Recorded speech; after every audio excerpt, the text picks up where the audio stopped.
이제 크게 두 가지인데요. 하나는 성경을 알아갈수록 모르는 게 많다는 것을 알게 된다는 거예요. 알아갈수록 모르는 게 점점 해소되는 게 아니라 모르는 것이 더 늘어난다는 것입니다. 좀 아이러니하기는 하죠. 알아가는 것이 쌓이면 쌓일수록 더 많이 알아야 되는데 오히려 모르는 것이 더 많이 생기고 있다는 거예요. 그래서 끊임없이 이제 의문점을 갖고 또 성경과 씨름해야 되는 그것이 참 어렵습니다. 또 하나는 설교를 듣는 여러분의 영적 수준과 상태가 다 각기 다르기 때문에 설교가 좀 하기가 어렵습니다. 복음에 대해서 전혀 모르는 분도 있고 또 눈이 좀 열린 분도 있고 확실하게 복음적 신앙에 바로 서 있는 분도 있고 각각의 영적인 상태와 수준이 똑같지 않아요. 다 각기 다르거든요. 다 다른 분들 앞에서 설교를 해야 되니까 어렵습니다. 영적 수준만 그런 건 아니잖아요. 나이도 그렇고 또 살아가는 배경도 그렇고 모든 것이 다른 분들 앞에서 설교한다는 것은 설교자로서 굉장한 부담이 되는 것입니다. 솔직히 고백하면은 여러분의 상태를 보고 때는 설교의 수위를 조절할 때가 있다는 것입니다. 했던 내용을 반복할 때 있습니다. 물론 설교의 주제는 매번 다르지만 그 내용 속에 전에 했던 것이지만은 다른 표현을 통해서 혹은 다른 이야기를 통해서 또 반복할 때도 있습니다. 그것은 의도적으로 그러는 거예요. 왜냐하면 한 번만 들어서는 다 깨닫기도 어렵고 이해가 어렵거든요. 여러 번 듣다 보면은 그때서 깨달을 수 있어요. 물론 한 번만 듣고도 이제 깨닫는 분도 있지만은 여러 번 반복해서 듣다 보면 그때서 감이 잡히고 그게 그 얘기구나 이렇게 들어올 때가 있어요. 그래서 때로는 의도적으로 반복해서 설교 중에 전에 했던 말씀, 했던 성경 구절 또 인용도 하고 또 말씀을 하는 것입니다. 또 복음을 오해할까 봐서 복음의 깊이를 조절할 때도 있습니다. 왜냐하면 이 깊은 얘기를 하면은 그걸 받아들이기 어려워하는 부분들이 생길 수 있어요. 그 수준에 따라 다른 거죠. 그러니까 그런데도 제가 이렇게 이제 때로는 조절도 하고 또 어떤 것을 조금씩 그때마다 다르게 하고 있음에도 불구하고 이 복음을 전할 때에 지난날에 보면은 거기에 대해서 반발하는 분도 있었고 또 그런 부분에 대해서 굉장히 불편해하거나 거부감을 표현하는 이런 분들도 있었거든요. 그러니까 이런 분들이 두려워서가 아니라 탈이 날까 봐서 때로는 조심스러워할 때가 있어요. 자, 젖먹이에게 삼겹살을 먹일 수는 없잖아요. 바로 그런 심정인 거예요. 이게 각각의 다르기 때문에 차이가 있기 때문에 그래요. 어떤 분은 젖먹이 같단 말이에요. 그런 분에게 이 단단한 것을 줄 수가 없으니까 때로는 그걸 내려놓고 그냥 다른 것으로 이렇게 접근해서 설교할 때도 있다 그런 얘기입니다. 따라서 여러분의 상태를 보면서 수위를 때로는 이렇게 조절할 수밖에 없다는 점을 오늘 또 말씀을 드립니다. 오늘은 하나님의 은혜에 대해서 좀 살펴보려고 합니다. 그동안에 귀에 딱지가 앉을 정도로 하나님의 은혜에 대해서 설교를 참 많이 했습니다.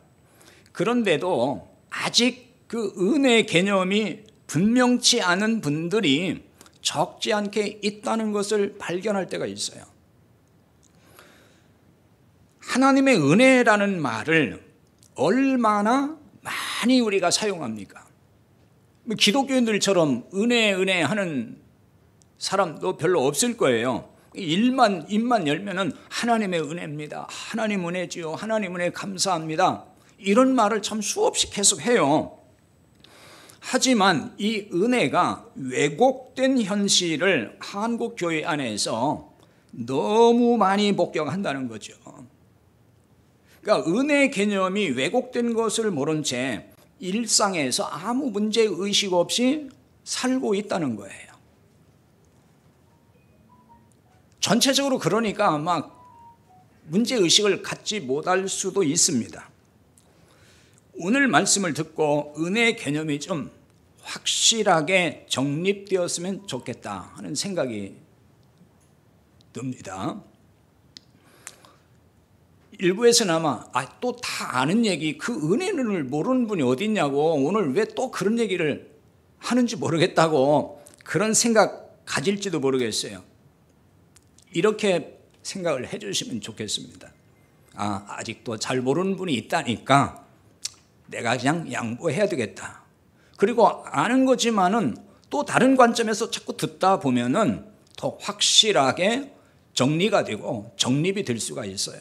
그러니까 안다고 하지 마시고 항상 비슷한 얘기지만은 다른 관점에서 제가 말씀을 풀어가고 또 본문도 다르기 때문에 그 본문을 보는 시야를 넓힐 수가 있으니까요. 여러분 인내하시면서 잘 들으시면 좋겠습니다. 자, 오늘 7절에 보면은 우리 각 사람에게 그리스도의 선물의 분량대로 은혜를 주셨다 그랬습니다. 여기 은혜를 주셨다 그랬는데 이 은혜는 원문에 보면은 그 은혜 그렇게 되어 있어요. 그러니까 우리말에는 그냥 은혜를 주셨다 그랬지만은 원문에는 이게 그 은혜입니다. 정관사가 붙어 있어요. 더 그 은혜.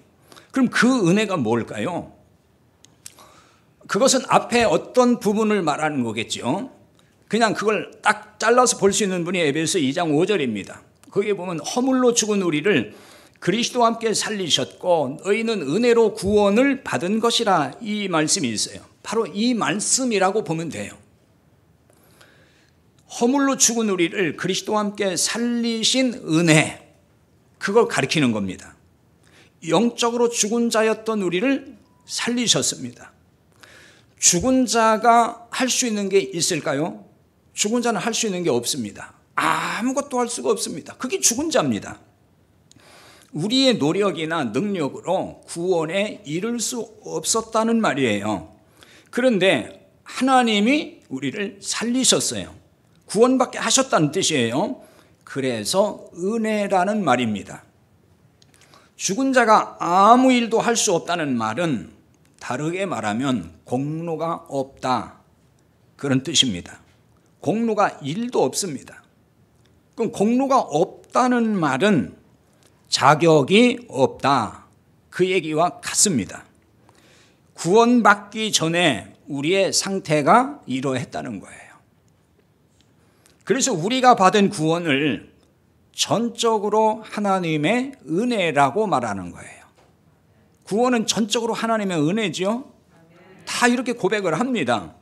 에베소 2장 8절에서 이미 우리가 살펴봤습니다. 너희가 그 은혜에 의하여 믿음으로 말미암아 구원을 받았으니 이것은 너희에게서 난 것이 아니요 하나님의 선물이라. 이미 우리가 살펴본 말씀이에요. 여기서는 에베소 2장 8절에서는 은혜, 선물 두 단어가 나오는데 개념은 사실상 같은 거예요. 같은 의미에서 쓰고 있는 것입니다. 선물은 돈을 주고 사는 게 아니에요. 값없이 받는 게 선물이죠. 이런 점에서 구원은 대가를 받는 게 아니라는 거죠. 대가를 지불하고 받는 게 아니고 거저 받는 거예요. 그래서 구원이 선물이라고 하는 것입니다. 이러한 은혜의 개념을 기독교인이라면 모르는 분들은 거의 없을 거예요. 이 정도는 다 안다고 해요. 그런데 잘 생각해 보세요. 왜 은혜를 받으려면 뭘 잘 해야 된다 이렇게 말하냐 그거예요. 그런 말 수도 없이 들어봤죠. 은혜 받으려면 이렇게 해야 돼. 은혜 받으려면 이렇게 잘해야 돼. 뭘 잘 하라는 거예요. 아니 은혜는 그냥 주는 건데 뭘 잘해 준다면 은혜가 아니잖아요. 과거에 그 부흥사들이 뭐 요즘 부흥사들 그런지 모르겠습니다만은 특히 많이 했던 말이 있어요.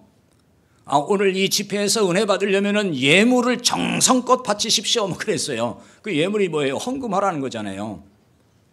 헌금을 정성껏 바쳐야 은혜를 받는다. 이렇게 얘기를 해요.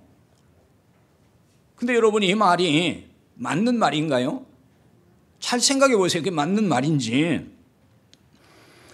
헌금을 바치고 은혜를 받는다 그러면 그건 은혜가 은혜일 수가 없어요. 뭐 열심히 뭘 헌신해야 되고 열심히 봉사를 해야 되고 그래서 은혜를 주신다면은 그건 은혜가 아니에요. 그럼 뭐지요? 내 노력과 공로의 대가로 받는 것이기 때문에 그런 것은 은혜라고 하는 게 아니에요.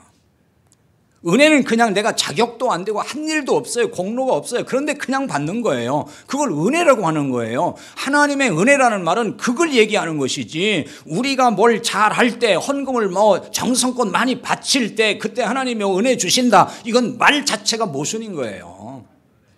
근데 우리 한국교회에서는 이걸 너무 대수롭지 않게 쓰고 있다는 거예요. 뭘 잘해서 은혜를 받는다는 말은 하나님의 은혜를 인간의 공로로 둔갑시키는 거예요. 그것은 우리 각 사람에게 그리스도의 선물의 분량대로 은혜를 주셨다고 그랬습니다. 누구의 분량대로예요? 그리스도 선물의 분량대로. 우리의 공로의 어떤 분량에 따라 주신다는 게 아니에요. 우리의 행함의 분량에 따라 준다는 것도 아니에요. 우리 믿음의 분량을 따라서 은혜를 주신다는 게 아니에요. 그리스도 선물의 분량대로, 그러니까 선물은 은혜와 같은 개념이에요. 바꿔 말해도 괜찮아요. 그리스도의 은혜의 분량을 따라서 우리에게 은혜를 주신다. 그리스도의 선물의 분량을 따라서 우리에게 은혜를 주신다. 그 말씀이에요. 만약에 우리의 분량에 따라서 선물을 주님이 주신다면은 받을 수 있는 사람이 있을까요? 받을 수 있는 사람이 없어요. 누가 구원받을 수 있느냐는 말이에요. 죽은 자였던 우리에게 은혜 받을 만한 분량이 뭐가 있겠습니까? 우리는 어떤 분량도 없어요. 뭐 무슨 공로의 분량이 있는 것도 아니고 뭐 선행의 분량이 있는 것도 아니고 또 믿음의 분량이 있는 것도 아니고 아무것도 없어요. 다만 그리스도의 은혜의 분량을 따라서 은혜를 주신다고 말씀을 하는 것입니다. 자, 그런데 목회자들이 믿음의 분량대로 은혜 주신다는 말을 서슴없이 할 때가 있어요. 믿음의 분량대로 은혜를 주신다. 그냥 맞는 말 같이도 들릴 거예요. 근데 이게 맞는 말이 아닌 거예요. 아마 이런 말씀을 오해해서 그런 거라는 생각이 들어요. 예를 들면은 마태복음 9장 29절에 보면요. 예수님께서 그 시각장애인들의 눈을 만지면서 너희 믿음대로 되라 이런 말씀을 해요. 너희 믿음대로 되라. 믿음대로 되라는 이런 말씀을 믿음의 분량으로 오해를 하고 있다는 거죠. 믿음의 분량이 적으냐 믿음의 분량이 크냐에 따라서 기도의 응답 여부가 결정된다라고 하는 오해를 할 때가 많아요. 여러분도 아마 그런 생각을 많이 했을 거예요. 믿음대로 되라는 말은 믿음의 분량을 말하는 게 아니에요. 그냥 믿음 자체를 의미하는 겁니다. 자, 다시 부언하면요. 이렇게 이해를 하면 쉬울 거예요. 예수를 믿음으로 구원받는다고 말을 해요. 그때의 믿음이 뭐냐는 거예요. 예수를 믿음으로 구원받는다고 할 때 그 믿음이 분량의 문제를 얘기하는 거냐는 거예요. 그거 아니잖아요. 믿음의 분량이 크면은 구원을 받고 믿음의 분량이 적으면 구원받지 못하는 건가요? 어떤 사람은 실제 그렇게 이해를 하더라고요. 구원받았습니까? 그렇게 물어보니까 제가 아직도 믿음이 작아서요. 믿음의 분량이 작기 때문에 자신은 아직 구원 못 받았다고 생각을 하는 거예요.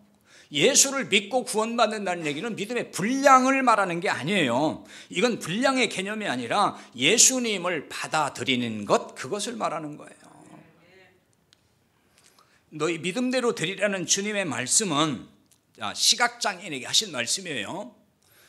예수님이 지나가신다는 말을 듣고 이 두 시각장애인이 막 소리를 지르면서 예수님께 찾아와서 간청을 하는 겁니다. 다윗의 자손이여 불쌍히 여기소서.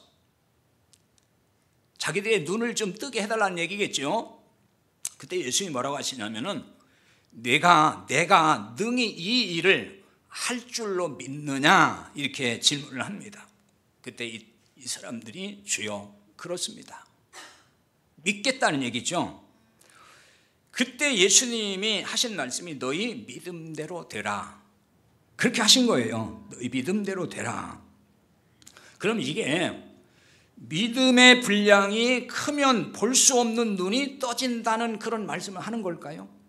너희 믿음의 분량이 크면은 네 믿음이 크면 떠지고 믿음의 분량이 작으면 뜰 수 없다. 그런 얘기를 하는 걸까요? 자, 그렇다면은 만약에 그런 식의 말씀을 좀 하셨다면은 오늘날 시각장애인들 중에 예수 믿는 사람들이 많이 있어요. 그럼 그 사람들은 여전히 믿음의 분량이 적어서 눈을 뜨지 못하고 있는 것일까요? 그런 거 아니잖아요. 그것과는 상관이 없는 거예요.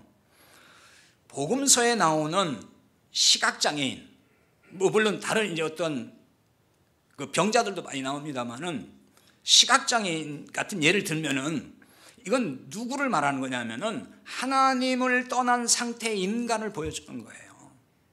하나님을 떠난 사람의 영적 상태, 영적으로 눈이 어두워서 볼 수 없는 이런 사람을 말해주는 거예요.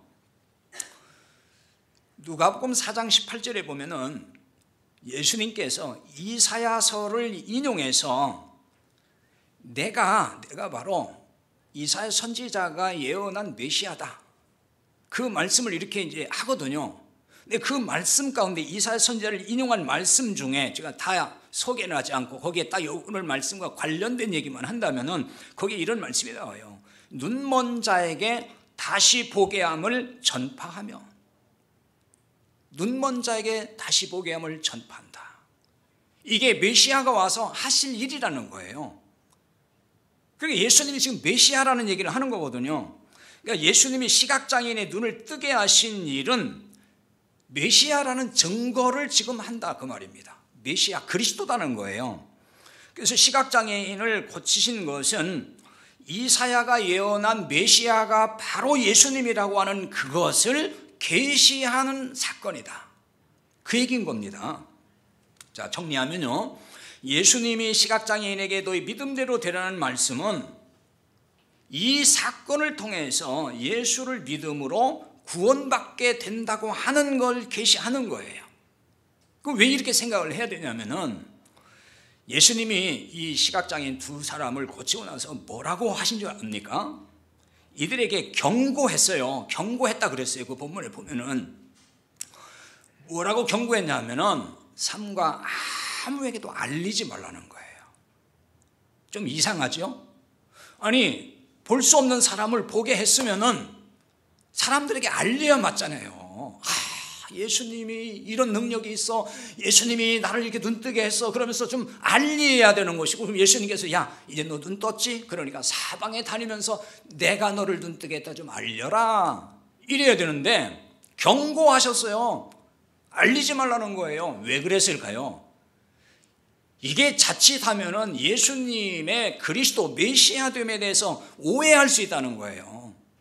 예수님은 병자 고치러 온 분으로 오해한다는 거예요. 그래서 그걸 못하게 하신 거예요. 왜? 예수님은 병자 고치러 오신 분이 아니에요. 그러니까 병자를 고쳤다는 얘기는 그걸 통해서 메시아됨을 증거하고 구원을 어떻게 받는다는 것을 알려주는 거예요. 만약에 예수님이 병자를 고치러 오신 것이 목적이라면 예수 믿는 사람은 병 걸리면 돼야 안 돼요? 안 되는 거예요. 예수 믿으면 다 고쳐져야죠. 왜? 예수님이 그것 때문에 오셨다면. 예수님은 병자를 고치기 위해서 오신 게 아니기 때문에 예수를 믿어도 병을 못 고치는 사람이 있는 거예요. 그렇다고 해서 병을 전혀 예수님은 안 고친다 그런 얘기가 아니에요. 예수님의 능력으로 고친 기도하고 고침받는 사람이 있어요, 분명히. 그러나 모든 사람을 고치는 게 아니에요. 그거는 그것이 목적이 아니기 때문에 그런 거예요. 그러니까 병자를 오늘날도 예수의 능력으로, 주님의 능력으로 고치는데, 그것도 왜 그러냐? 결국은 구원 문제와 다 직결해서 그걸 우리가 이해를 해야 되는 거지. 단순히 그냥 육체 병 하나 고쳐졌다, 그러니까 기도하면 다 고쳐, 이렇게 말하면은 그것은 성경을 너무 왜곡하고 있는 것이 되는 것입니다. 시각장애인에게 믿음대로 되라는 이 말씀은 믿음의 분량을 그러니까 요구하는 게 아니에요. 은혜로 값없이 구원받는 진리를 말씀하는 겁니다. 시각장애인이 무슨 공로를 쌓을 수 있겠습니까? 아무것도 할 수 없는 사람이었어요. 그러면 그리스도의 선물의 분량, 자, 이 부분을 좀 생각해 보겠습니다. 그리스도의 선물의 분량은 얼마나 될까 하는 것입니다. 이걸 단적으로 표현해 준 것이 지난번에 살펴봤던 에베소서 3장 8절이에요. 측량할 수 없는 그리스도의 풍성이라고 했어요. 측량할 수 없는 그리스도의 풍성, 헤아릴 수 없는 그리스도의 부요함이라는 뜻입니다. 이게 주님의 선물의 분량이라는 거예요. 주님이 우리에게 줄 수 있는 분량이 뭐냐? 헤아릴 수 없는 부요함이라는 거예요. 주님의 은혜가 얼마나 크고 많은지 헤아릴 수 없을 만큼 부요하시다, 그 얘기예요. 요한복음 1장 14절에 그렇게 말씀하잖아요. 그리스도는 은혜와 진리가 충만하더라. 은혜가 충만해요. 그게 헤아릴 수 없는 부요하심이에요. 은혜가 충만하다는 것입니다. 따라서 우리에게 주시는 주님의 선물, 주님의 은혜는 고갈되거나 분량이 줄어들지 않는다는 거예요. 그리스도는 이 같은 은혜의 분량에 따라서 우리에게 한없는 은혜를 주셔요. 성경은 끊임없이 하나님은 은혜로우시다, 그걸 말씀해요. 그 은혜는 제한된 은혜를 말하는 게 아니에요. 끊임없이, 한량없이, 무제한으로 우리에게 은혜를 베푸시는 분이에요. 우리에게 자격이나 공로의 분량이 있는지를 보고 은혜를 주는 게 아니에요. 자격이나 공로의 분량에 따라 은혜를 주신다면 이미 은혜가 아닙니다. 은혜 될 수가 없어요. 값없이 받는 게 은혜라고 하니까 이걸 값싼 것으로 오해하면 안 됩니다. 사람들은 비싼 걸 공짜로 줍니까? 싼 걸 공짜로 줍니까? 사람들은 되게 싼 거를 공짜로 줘요. 비싼 건 공짜로 잘 안 줍니다.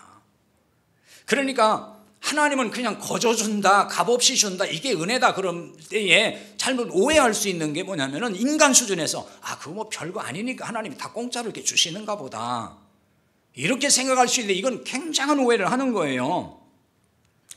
싸구려라서 거저 주는 게 아니에요. 구원의 은혜가 싸구려라서 거저 주는 게 아니라 이게 너무너무 비싸서 거저 주는 거예요. 역설적으로.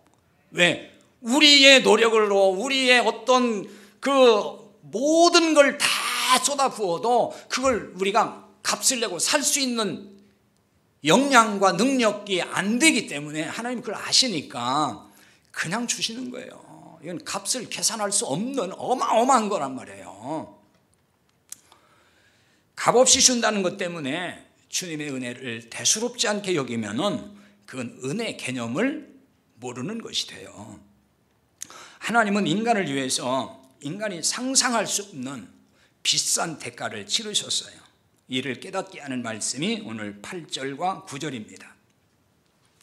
자, 8절 보겠습니다. 그가 위로 올라가실 때에 사로잡힌 자들을 사로잡으시고 사람들에게 선물을 주셨도다. 이건 시편 68편 18절을 사도 바울이 인용한 거예요. 자, 이 부분에 대한 배경에 대해서는 시간 관계상 제가 설명을 생략하겠습니다. 그냥 막바로 설명을 드려도 이해가 될 것 같아서 그래요. 위로 올라가셨다는 말은 무슨 말이냐면은 예수님이 부활하셔서 승천하신 것을 표현하는 것입니다. 9절에 보면 그렇게 말씀했어요. 올라가셨다 하였은즉 땅 아래 낮은 곳으로 내리셨던 것이 아니면 무엇이냐, 이렇게 말씀을 합니다. 그러니까 올라가셨다는 것은 땅으로 내려오셨다는 말이 아니냐, 그 얘기입니다. 자, 쉽게 더 말씀드리면은 땅으로 내려오셨으니까 올라가시는 게 아니냐, 그 말이에요. 하나님이 땅으로 내려오셨다는 거죠. 그분이 누구예요? 예수님이에요. 예수님이 우리 인간을 입고 이 땅으로 내려오셨어요. 그거 말하는 것입니다.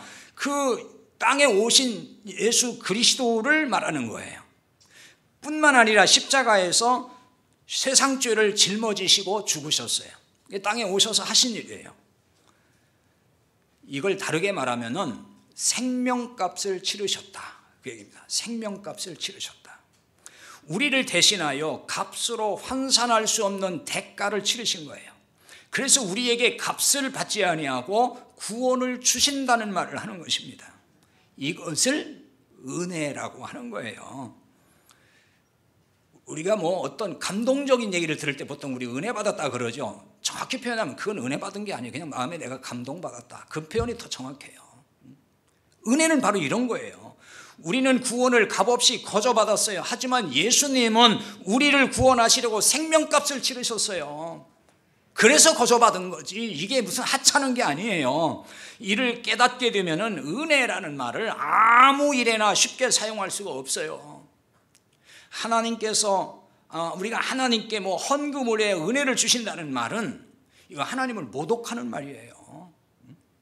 대수롭지 않게 받아들일 게 아니고 이건 어마어마하게 엄청나게 잘못된 말인 거예요. 왜냐하면 예수님의 생명값을 헌금 몇 푼으로 대신하려는 것과 같기 때문에 그런 거예요. 말이 안 되잖아요. 뭘 잘해야 은혜 받고 복을 받는다는 논리가 이게 얼마나 무서운 말인지를 알아야 돼요.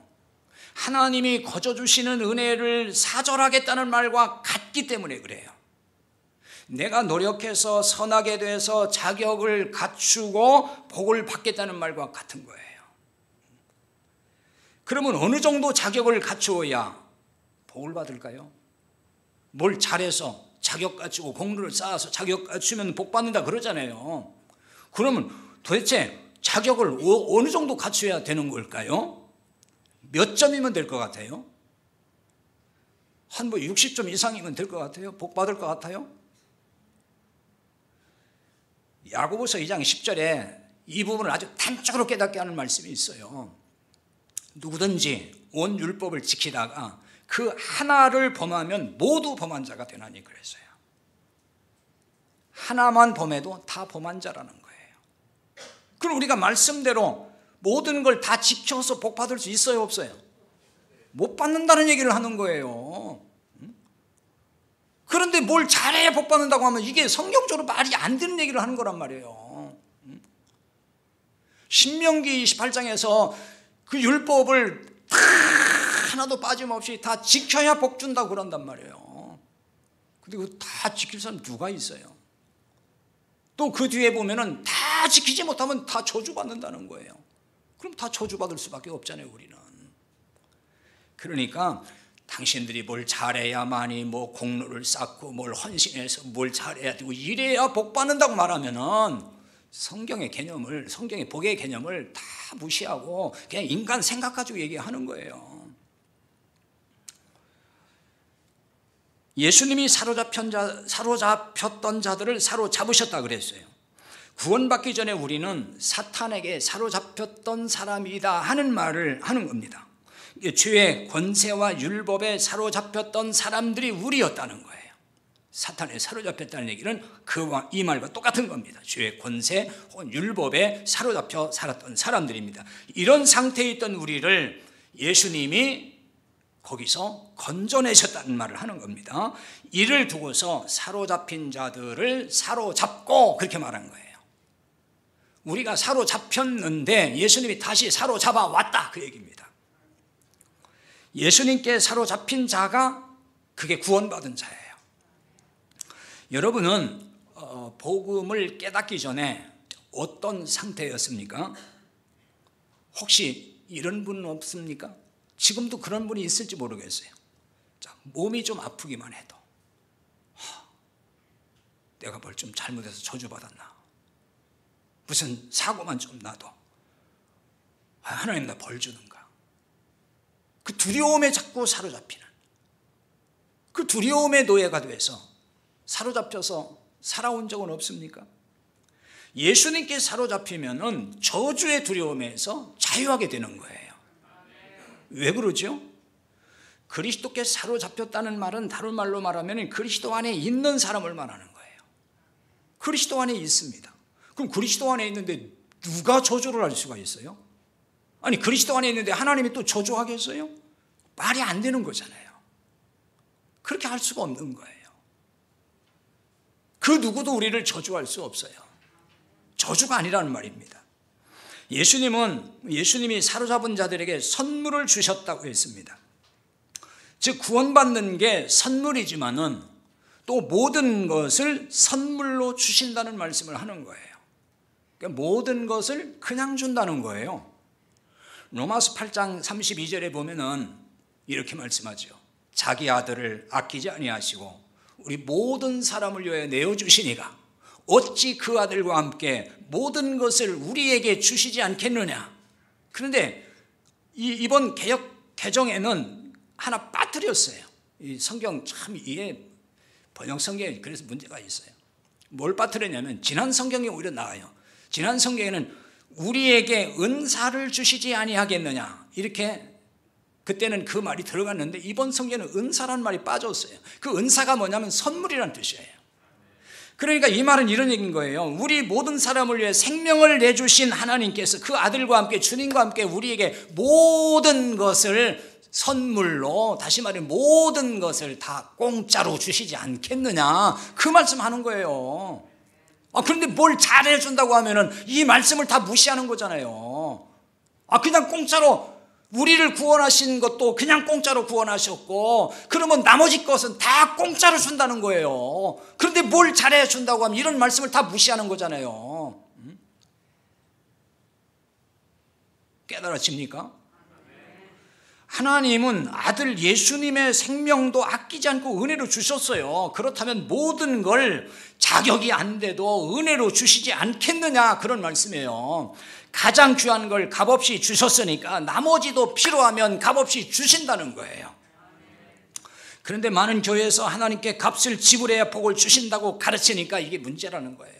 그러니까 복음이 아니라는 것이고 복음적 교회가 아니라고 말을 하는 거예요. 뭐 헌금 잘해야 복 주고 뭘 잘해야 봉사 잘해야 충성 잘해야 복 받는다는 말 이게 다 그런 얘기예요. 헌금 충성 봉사란 대가를 치르라는 거잖아요. 내가 값을 치러야 된다. 그래야 하나님이 너 복 준다 이렇게 말을 하는 거잖아요. 그러니까 이게 왜 복음이냐고요. 복음은 그냥 은혜를 준다는 게 복음인 거예요. 우리가 뭘 잘해서 얻는 건 복음이 아니에요. 은혜가 아니에요. 내가 뭘 대가를 지불해서 얻는데 그게 왜 은혜가 되냐고요. 내 힘이지.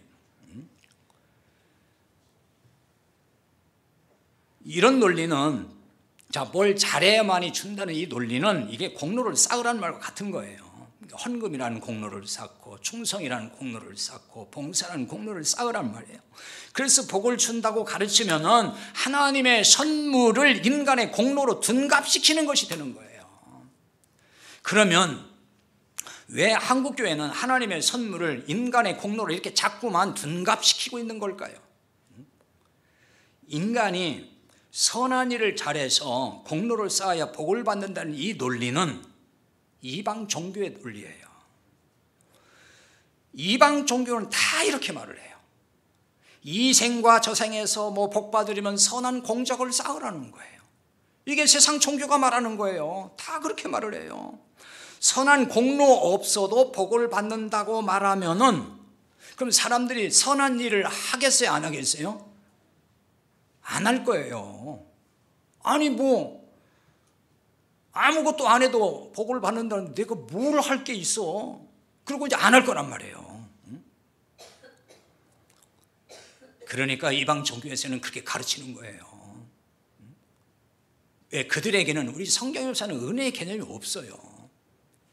그냥 인간이 뭔가 잘 해야 된다는 거예요.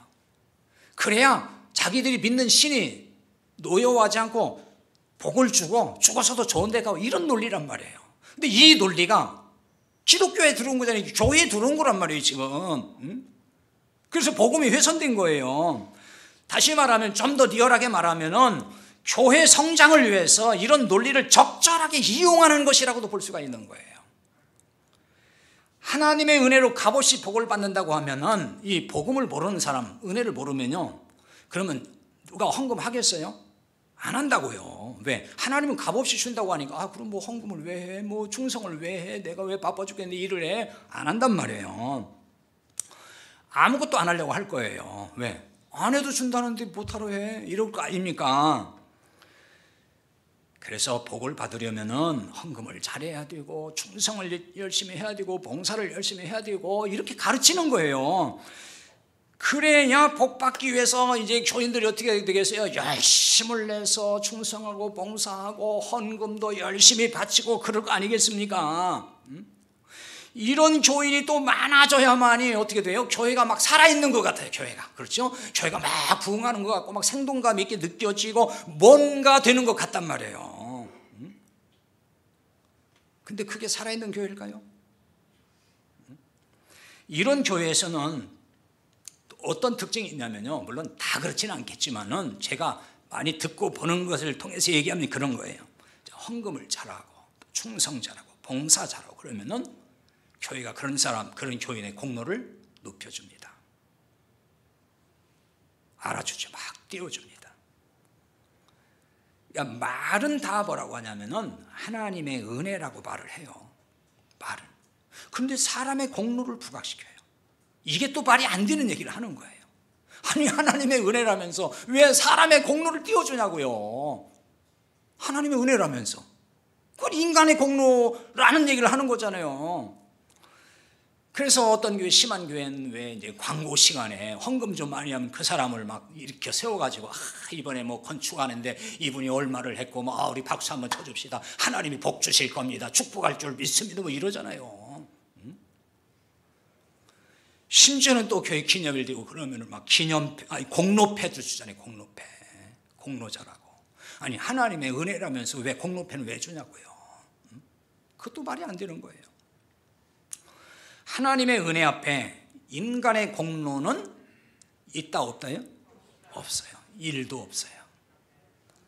그런데도 교인들의 공로를 띄워주어야 헌금을 잘하고 충성을 잘한단 말이에요. 솔직히 그렇잖아요. 반대로 하나님의 은혜만 강조하면 헌금을 잘하지 않고 충성심도 사라지기 시작을 해요. 전에 그러니까 저한테 불평이 그거였잖아요. 맨날 은혜만 강조한다고. 그러니까 헌금이 잘 안 나온다고. 자, 왜 이런 일이 발생하는 걸까요? 하나님의 은혜가 뭔지를 잘 모르기 때문에 그런 거예요.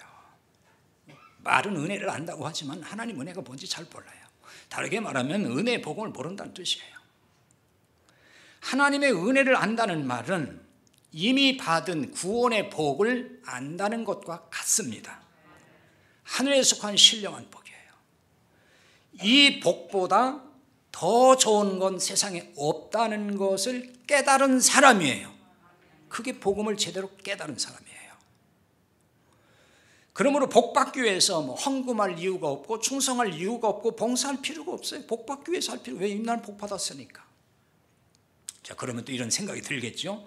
그러면 뭐 헌금도 하지 않고 충성 봉사도 하지 않아도 되는 거예요? 그럼 교회는 어떻게 돌아가요? 이렇게 생각을 할 수가 있어요. 근데 은혜의 복음을 모르면 그렇게 생각이 돌아가요. 은혜의 복음을 제대로 깨달아서 복의 개념이 바뀌면 놀라운 변화가 일어납니다. 가치관의 변화가 일어나요. 생각의 변화가 일어나요. 고린도전서 15장 10절에 보면은 사도 바울의 고백이 나옵니다. 내가 나 된 것은 하나님의 은혜로 된 것이니 내게 주신 그의 은혜가 헛되지 아니에요. 내가 모든 사도보다 더 많이 수고하였으나 내가 한 것이 아니고 나와 함께 하신 하나님의 은혜로다 그랬어요. 내가 나 된 것이 하나님의 은혜라는 말은 하나님의 은혜로 세상에서 복을 받은 오늘의 내가 되었다 그런 뜻일까요? 그 얘기하는 게 아니에요.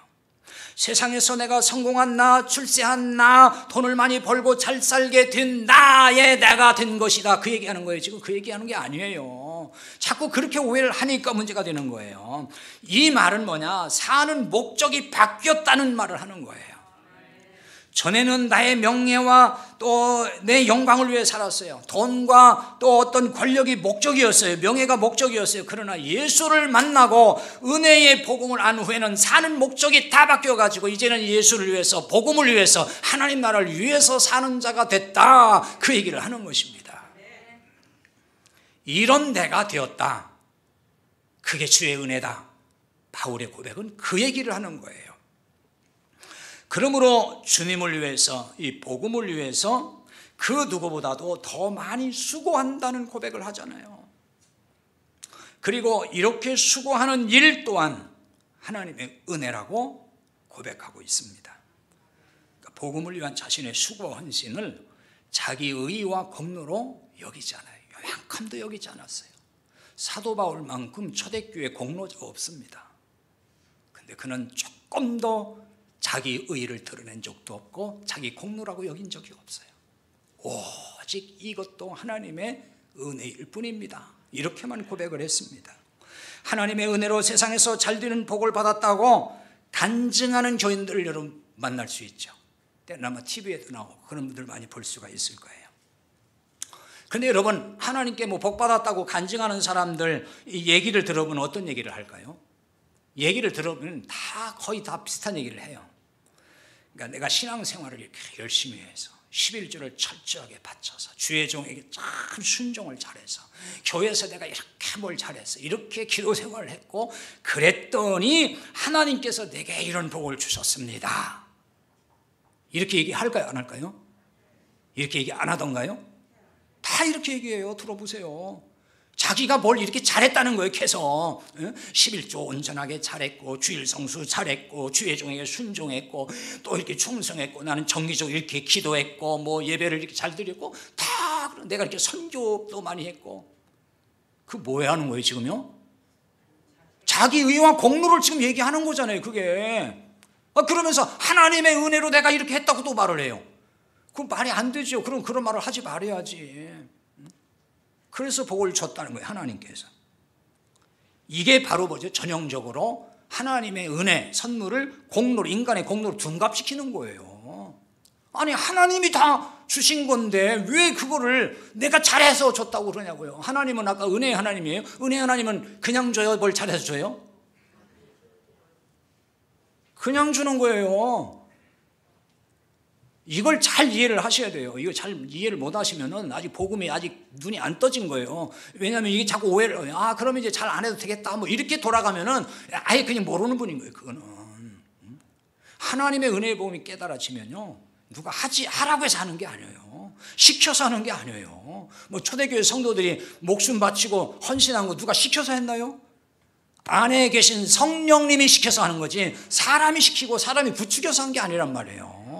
그러니까 하나님 앞에 내 자신을 드려요. 심지어는 생명도 바쳐요. 이게 그리스도인이에요. 이게 복음의 능력인 거예요. 하나님의 은혜를 아는 사람인 거예요. 그러니 이제 우리는 하나님의 선물, 하나님의 은혜를 인간의 공로로 둔갑시키지 말아야 돼요. 이 같은 일은 하나님의 은혜를 헛되게 하는 것이기 때문에 그러면 안 되는 거예요. 하나님의 은혜를 안다면 오로지 우리 주님의 공로만 높이고 주님만 칭송해야 됩니다. 주님의 공로만 높이고 주님께만 영광 돌리는 우리 공동체가 되고 우리의 삶이 될 수 있기를 우리 주님의 이름으로 축원합니다. 이제 같이 한번 기도하겠습니다.